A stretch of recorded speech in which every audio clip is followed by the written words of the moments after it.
Hello, number 8.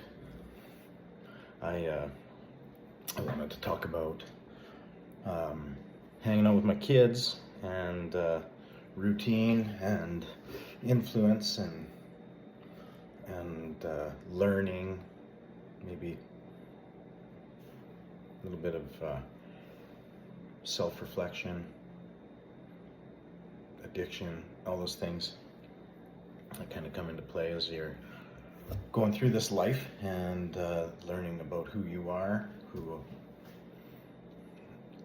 the things that you're passing on, all that. The last little while, last year and into this year, I've had the pleasure of having my boy, Mr. Cash Money, has been trying real hard to excel at baseball, trying to get on to other sporting teams within school, trying out and throwing himself in the fire and the thick of things. My daughter, same, different with band, trying out for all city band and all state band and putting herself out there with band camp and all sorts of things that take courage and just output that way, and looking backwards on life and just some of the things that I feared growing up. I've had the pleasure, like I said, with Cash, since he's been part of baseball, wanting to hit the ball harder and run the bases, and then with track, he's in track and field. He's been asked to run the 1 mile race in track and field, and baseball. When we started in baseball, he was one of the fastest kids, and he's been struggling as of late. His hitting it's been consistent. He's had games where he's hitting it out into the outfield. He's had games this last weekend where he's getting on top of the ball and hitting grounders, and grounders were what was bumming him out this last little bit. He talked to me the other day. He said, "Man, I'm just slower than I have been before," because essentially he's been smacking the ball, and if it goes to shortstop or it goes to third baseman. There was a time last year, the year before, when he'd be that kid that probably inched out the throw to first, and he'd get on base and catch that single. And this last weekend, he noticed straight away that he was not making it to the base, not even close. And they're at that age. They're on a U13 team. Some are turning 13. Some will turn 13 after the season's done. And so they're all at that age where they're hitting growth spurts, starting to hit puberty, starting to fill out, their body's starting to grow in the ways that that's going to, testosterone's going to start flowing and going to put on some muscle. So these kids are getting bigger, him included. Like, he's not hit his growth spurt the same way, but he has gotten a little bit taller in the last little while, obviously. And with that, and their skill, it's come a full circle. That they're hitting the ball harder. The pitchers are getting the ball to the home plate, to the catcher faster. So then when they're making contact, balls are coming off the bats faster. So it's getting to its destination faster, giving them, even though the bases are stretched out a bit, giving them less time to get to that, squeak that run out. So he was pretty bummed out. I'm so slow now. Yeah, but also, so I've had the pleasure of training with him. He'll come to the gym. He'll get in a routine and come to the gym and lift some weights, try to get a little bit bigger, and then we'll go run with the run crew on Tuesdays and Thursdays, and that'll help his feet and his legs grow stronger with endurance training. And then with the Tuesday workouts, the odd time we do sprint training, which will help with bases. And we're at that kind of crossroads with track. They want him to run the 1 mile race. And then with baseball, you're only running, that 50 or 60 feet from home to first, and so on and so forth around the bases. And some of that training can be kind of counterproductive to one another, only because endurance race, 1 mile race for track, or when we train for that half marathon, stuff like that, you're basically training your body to last a long time and learn how to turn on the jets, so to speak, or put the pedal to the metal and pick your moment and conserve some energy. Whereas baseball, you're trying to blow it all out in one go, make it to first, and if it goes by the outfield or anything like that, turn and burn to second, and short bursts. So it's been a bit tough, but exciting that he's wanting to come and hang out with his old man. We had a wild turn of events here. Like Ava and I, we like to talk about music. Her being in band obviously strikes a chord with me, growing up in band, and then being in marching band. She likes to talk with me about marching band and show me the music and the choreography. She has a little app that shows her what the choreography is going to be, and so we have pretty fun and fantastic conversations that way. But she looked at us the other day, and Cash yesterday, he woke up early, came to track Tuesday, and we ran a couple miles in the morning on the track, got ready, and then dropped him off at school, and then he had track and field practice after school for an hour and a half. And then we basically scooped him up, let him have a nap at home for a couple of hours, and then a quick supper, and we blasted him out to the batting cages to have baseball practice. We got back at like 9:45, 9:30, something like that. And Evelyn was saying on Monday night, I think I want to come to the gym with you, Dad. And that felt pretty good. So I said, well, this is what we're doing tomorrow, being on Tuesday. And she goes, no, I'm not ready to run yet. I'd like to come and lift. I said, okay, that's not a problem. So I said, on Wednesday, I'm going to go in and do a barbell class, which is it's a bit of a high intensity workout, but we'll work out the whole body. We'll do a bunch of squats and thrusts, work our legs and our butt out, and some sit-ups and some planks, work our core out, and we'll do some curls with dumbbells and the whole bit. We'll get shoulders, arms, we'll get the whole body, but we'll lift. She goes, okay. So I woke her up this morning after I was done my walk, and it was early, especially for them, like well before school. So I woke her up. She looks at me as she wakes up, and she goes, and rolls over, a place I've been many times. And I had a talk with her. I said, it's up to you, and no pressure, no way. If you want to go back to bed, that's not a problem. I get it. I said, but if you're interested in going, mantra of sorts that stuck with me some time ago was, it's either going to be day one or it's going to continue to be one day. And we just got to make that choice. And once you make that first step in that choice, every other day becomes a little bit easier because your day one's already been there. So I said, I'm going to be leaving the house in like 15 or 20 minutes.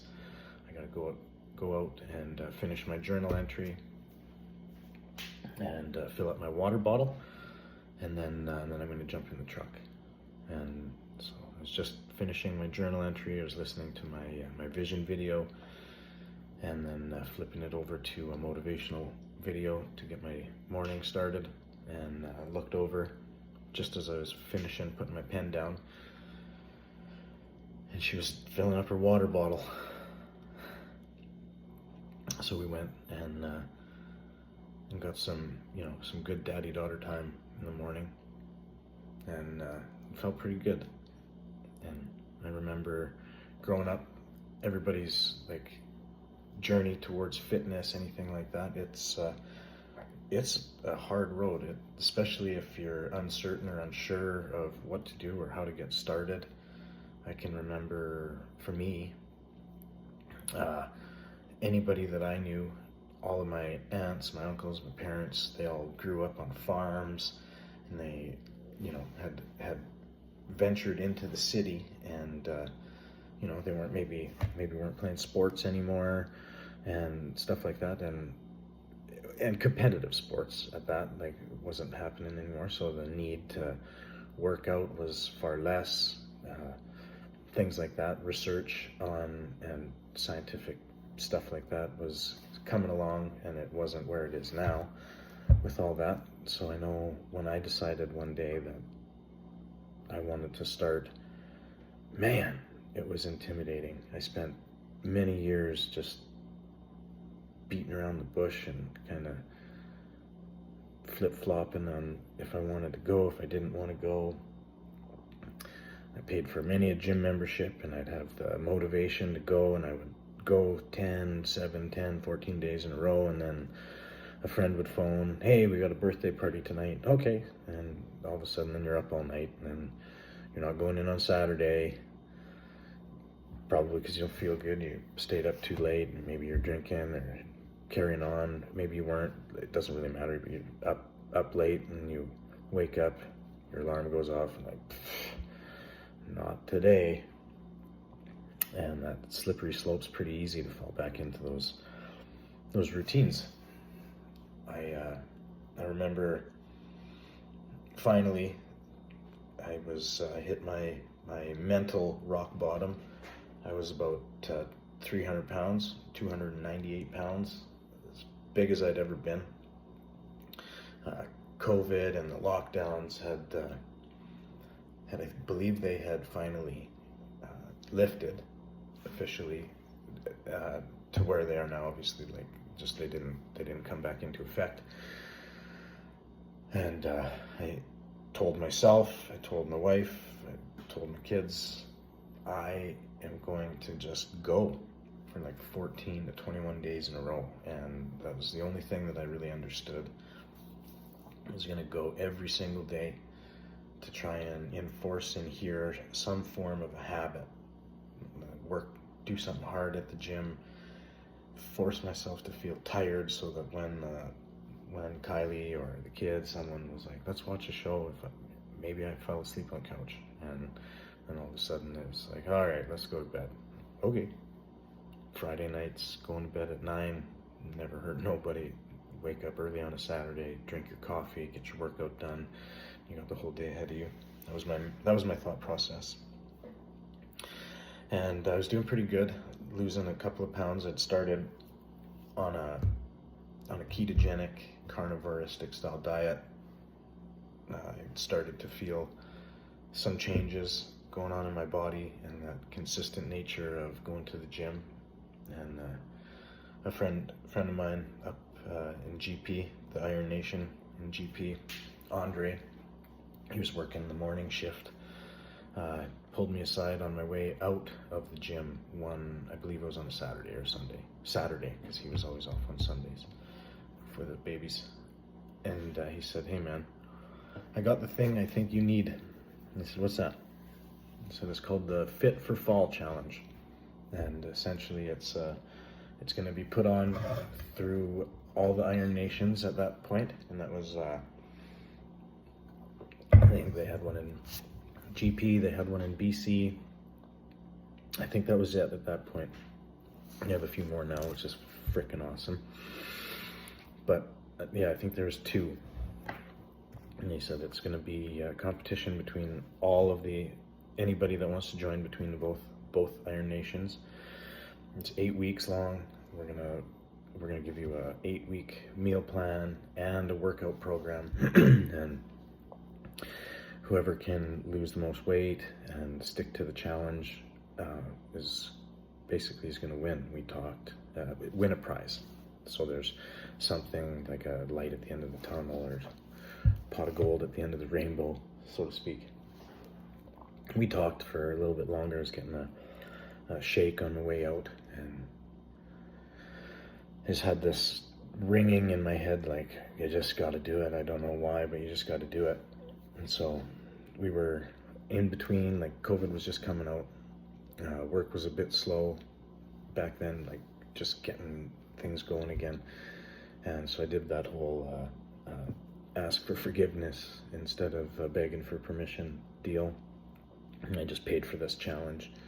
Came home and showed Kylie what I'd done. And, after a visit for a little bit, she goes, okay, give me that meal plan, let's look at it. And we had still been on our keto-ish carnivore diet. So I got in touch with Andre and said, is it okay to kind of venture off of the meal plan that Iron Nation gives us? And he said, absolutely. Like the be all and end all of it is just betterment.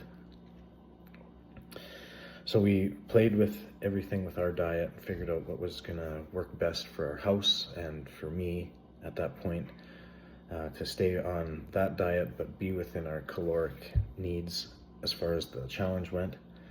And she said, you paid money for this, so no messing around. And she supported the shit out of me in that regard and kind of kept my head in the game. And 8 weeks later, I think I'd lost like between 40 and 60, call it 50 because that's the middle. I lost like 50 pounds, and that was right around the same time Fit for Fall, so it was right around October. I had chose to do Sober October and just sober up for a month. Before then, I had, it was like maybe a beer, maybe 2 beers a day, get off work, have a beverage or two. Friday night, maybe sit on the deck if the weather was okay, have a buddy over and watch the sun go down, whatever, and then that's where your Saturdays and your Sundays start to get compromised. So I decided that give that up for a month. And man, if like I'd never ever felt my head clear up, my body just begging for something different and in such a beautiful way. So I chose to stay on that path through October into November into December. And at the end of the 8 weeks, I believe that was the end of November, somewhere in there, middle of November, I had won this challenge. And God, that felt good. And so I stayed on that path. Kylie and I got to, on Iron Nation's dime, we got to go to Banff and spend a weekend away, just hiking and going up to the top of the mountain and taking a look at the views from over there. We're not much for skiers or snowboarders, so we just hiked and took advantage of wonderful food and just an awesome lodge that we got to stay in. And it felt good to celebrate yourself after doing something hard for a little while and catching that win. So I stayed on the sober train. I did some soul searching within me and figured out that I'm just like an addict. I still to this day, I love drinking. I love the feeling that you get to, basically not feel or feel giddy or giggly, feel that glow in your cheeks and that lightheadedness roll in. I loved it. I loved smoking, something that still to this day get itchy lungs, and it's a tough one. It's hard, and like drugs, never anything crazy, tried a few, understood why you could get addicted to a few. Loved from Canada, so it's legal everywhere. I loved cannabis, same sort of deal. I loved the enhancement that it gave you for loving supper, for falling asleep and just zonking right out, make you giggly if you're watching the right movie. It can make you anxious too, but I found out that I love the feeling of those things. But at the end of that challenge and continuing through into the summer, through the winter and into the summer, I found myself down 100 pounds. I was down from 298, and I had made it into Wonderland. I was like 198, 195. I had lost 100 pounds. And then I found out that I fell in love with the feeling of a long, hard run. And I got like a kick, a high, so to speak, out of that. And it's been a journey. One that I've just been maybe naive at first. Like I said in an episode before, no one gives you the play-by-play book or the rule book on what this whole thing is with raising kids, especially when you're a kid yourself trying to raise kids. But the things that you choose to do around your kids, with your kids, tends to rub off on your kids. And if that's, putting in a hard day's work and coming home and just hitting the couch and being lazy because you went out and did it all day, they see that. And if you say, well, let's do this and this and this, you get home and you're tired, and all of a sudden, no, we're not going to do that today because of this, that type of stuff starts to rub off too.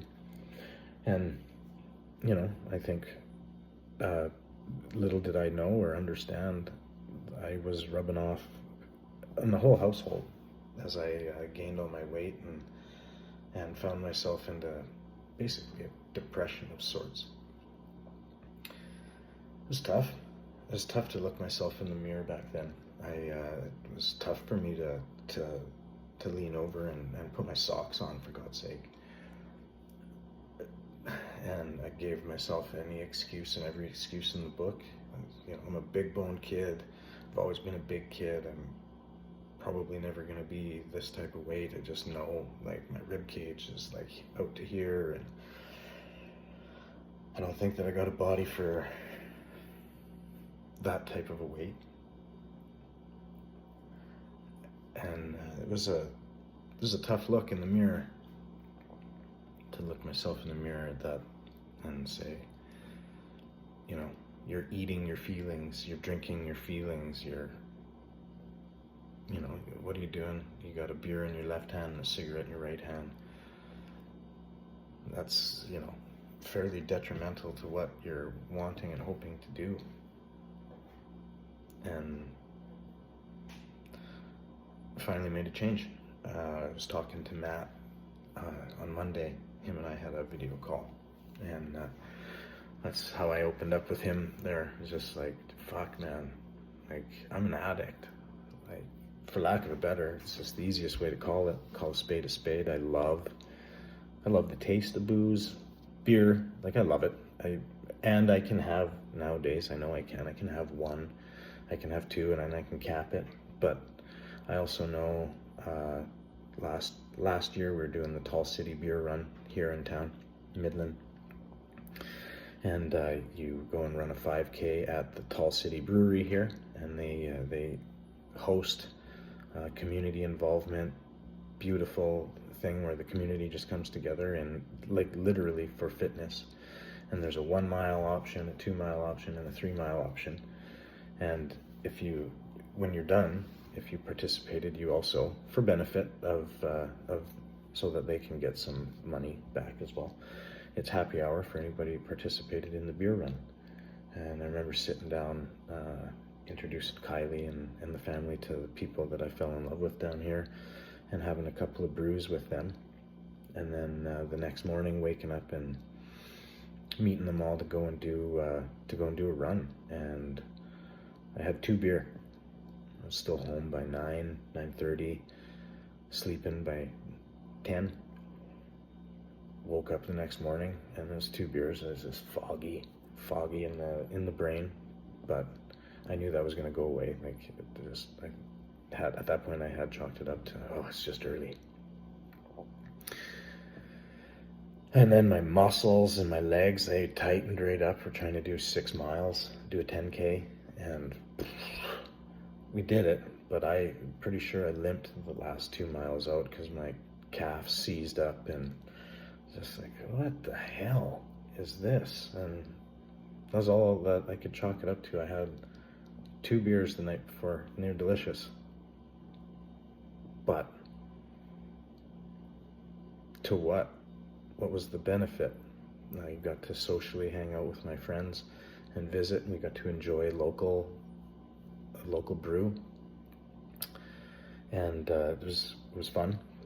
But all of a sudden, my training had to take almost a back seat. I had to crank back a shot of pickle juice and then guzzle some water and stretch my calves out in the middle of my run because they just seized right up. And it's been a learning curve that it took me 30-something years to figure out. I wouldn't say that I'm 100% sober forever, but I do know that the 98% that I choose to be nowadays is well worth it. And I still, to this day, depending on what's going on in my life, it's not worth it to have the drink, have the fun, what I thought was fun, and in replacement of what I am enjoying nowadays. So anyway, I opened that up with Matt, and he goes, dude, we both come from the same place, oil and gas, Grand Prairie, hard motherfuckers out there grinding every day in the bush. And you put out a 12, 14, 16-hour day. Fuck, man, sometimes there's nothing better than 2, 3, 6 beer at the end of the day, and just like, man, that was a good day. And I said I struggled with it too, whether it was booze or drugs or whatever. I think we've all had our own story. He said, and then I figured it out too, and he said the one thing that's cool about addiction, if you can harness it the right way, is it's a fucking superpower. And I never looked at it that way. I am just wildly addicted to pushing out a mile a day, every day, one way or another. I've been doing that since June. It's on my Instagram profile, I believe, of 2020, 2021, it doesn't matter for this aspect, but I haven't missed a day since that day, and it's been a pretty hard pill to swallow, even today, even this week, to look myself in the mirror and go, shit, man, spend a good chunk of your time being that 225 to 265 pounder because you were just kind of always big boned. No, you loved McDonald's and Burger King. Down here, Whataburger. Mouth pleasure when you could get after it. You loved, having a 6 or 8 or 12 or 14 beer with your buddies and laughing all night, and then waking up with a headache and going, that's a sign of a good time. I don't know. Tough pill to swallow I don't regret 1 minute. I know that for sure, because my story has led me to who I am today, and it's been a fun ride. And I'm here for it. So anyway, back to the kids. I've been very lucky and fortunate. Cash has enjoyed baseball, which needs running, and then when kind of an opportunity put in front of him, he crushed his half marathon, and he wanted to do that. And there were some tough moments. We had a 12-week training program, and we held him to no sleepovers on Friday nights because you have to run your long mileage on Saturday mornings for the next 12, and then after that you can take a break. But having to talk with him now because he feels like he's gotten slower, and explain to him the same thing that I had to eat and choke down back then is there's not too much you can do other than you gotta hold yourself accountable. And then forwarding that on, getting the opportunity to work out, train, and hang out with my daughter this morning, and just slowly see the shifts here and the changes that you're making to your physical and your mind slowly trickle down the generational tree, so to speak, and watch your family become interested in the things that you deem really hard but worth it has been it's been some type of a joy and a reward. So anyway, that's all I got for you guys today. That's number 8. 1 mile a day.